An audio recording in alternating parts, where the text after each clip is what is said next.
Assalamualaikum warahmatullahi wabarakatuh.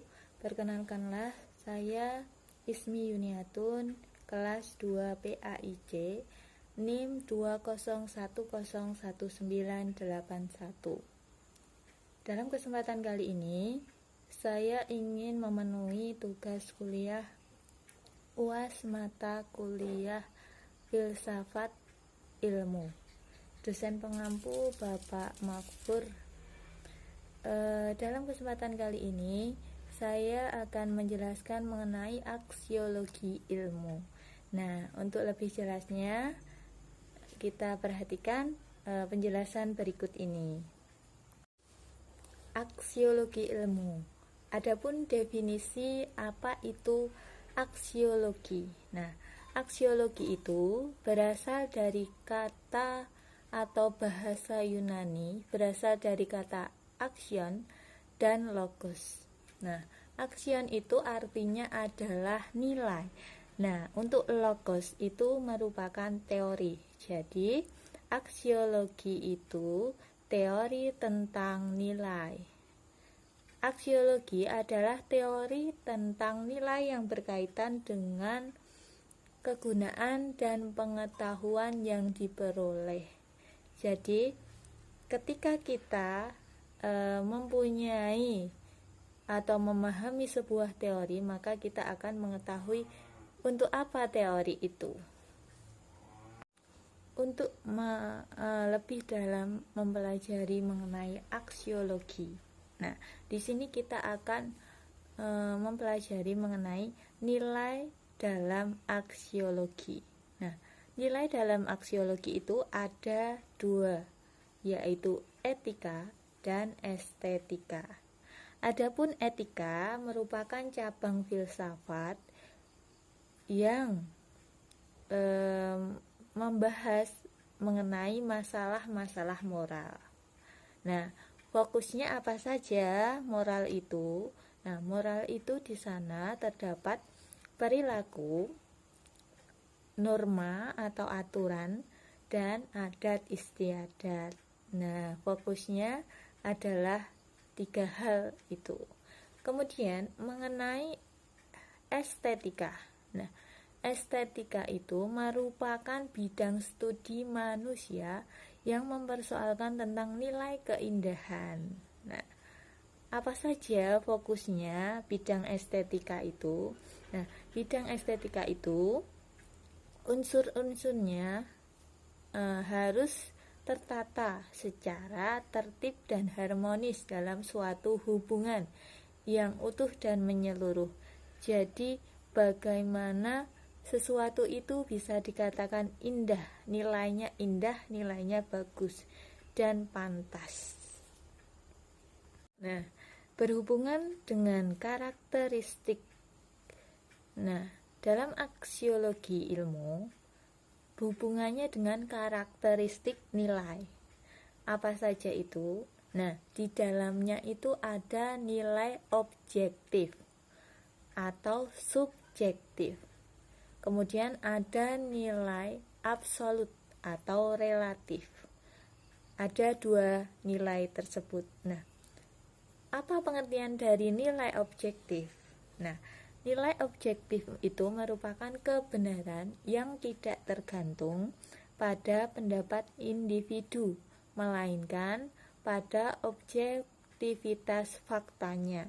Jadi, untuk nilai yang objektif itu tidak ada penilaian secara subjektif. Jadi kita menilai dengan apa adanya, tidak ditambah-tambah. Kemudian nilai subjektif itu merupakan nilai apabila subjek berperan dalam memberikan penilaian. Kesadaran manusia menjadi tolak ukur untuk sebagai penilaian. Jadi ada unsur subjektivitas. Kemudian mengenai nilai yang absolut atau nilai yang relatif. Nah, di sana nilai absolut itu merupakan nilai yang berlaku sejak masa lampau dan akan berlaku sepanjang masa, berlaku bagi siapapun tanpa memperhatikan ras maupun kelas sosial.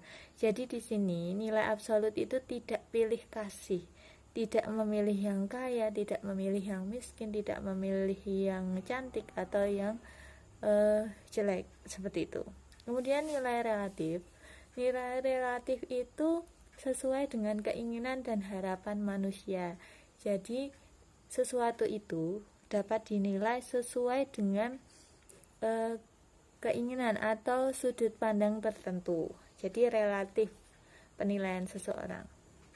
Nah, dalam pembahasan kali ini ada hubungannya mengenai kegunaan aksiologi terhadap tujuan ilmu pengetahuan, karena di sini kita membahas mengenai aksiologi ilmu. Jadi kita perlu mengetahui apa saja kegunaan aksiologi terhadap tujuan ilmu pengetahuan.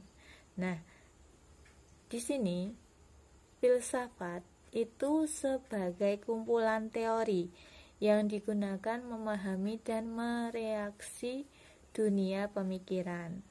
Nah, filsafat juga sebagai pandangan hidup. Kemudian filsafat juga sebagai metodologi dan memecahkan masalah. Nah, di sini kan aksiologi merupakan dari cabang filsafat. Nah, di situ dihubungkan dengan ilmu pengetahuan. Kemudian selanjutnya mengenai aksiologi ilmu pendidikan. Nah, di sini itu aksiologi merupakan nilai kegunaan teoritis. Apa saja kegunaannya itu? Bisa berguna bagi ilmu dan teknologi, dan juga bisa berguna bagi filsafat itu sendiri. Nah, aksiologi sebagai nilai itu kegunaannya praktis. Dikatakan sebagai di bidang praktek pendidikan, di bidang seni pendidikan, seperti itu. Nah, demikian penjelasan mengenai aksiologi. Nah, selanjutnya akan saya simpulkan bahwasanya aksiologi itu berasal dari bahasa Yunani, yaitu aksio dan logos. Nah, berikut itu tadi penjelasan mengenai aksiologi ilmu.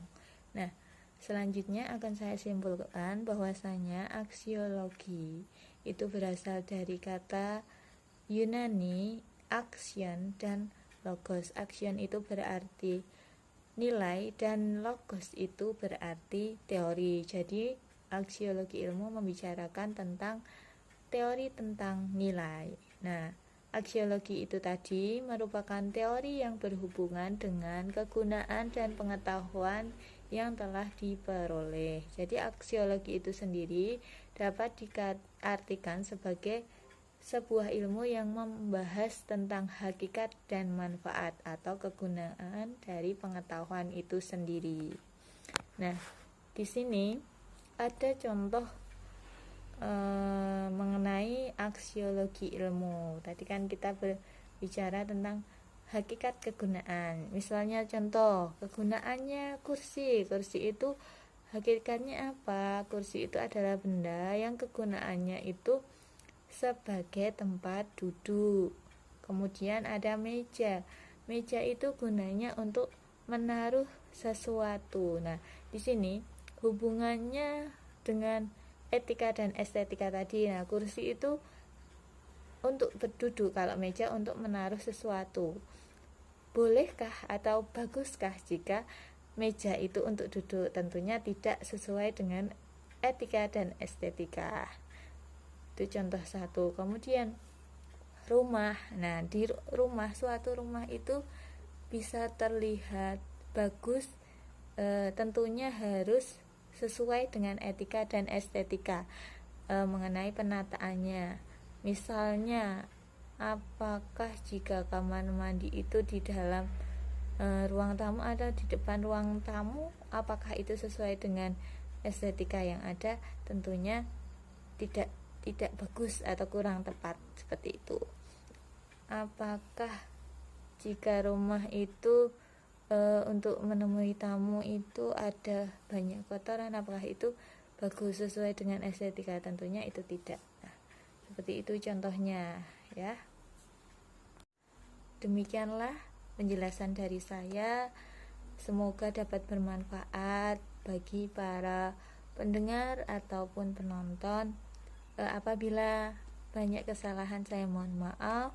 Wabillahi taufiq wal hidayah. Wassalamualaikum warahmatullahi wabarakatuh.